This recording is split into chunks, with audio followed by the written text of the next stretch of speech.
দিয়ে দেবো। আর এদিকে কিন্তু ভাতও হয়ে এসেছে, ভাতটা নামিয়ে নেবো, একটু সামান্য বাকি আছে। ততক্ষণে আমি কি করি, কাঁঠালগুলো ডাস্টবিনে ফেলে দিই। আর আমাদের বাড়ির ডাস্টবিনটা হচ্ছে কোথায় জানো তো, এই যে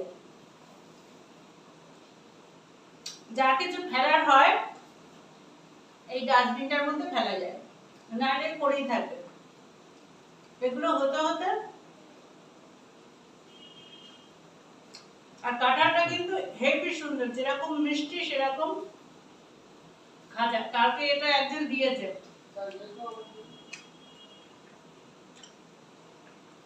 তোরা তো খাবি নাকি?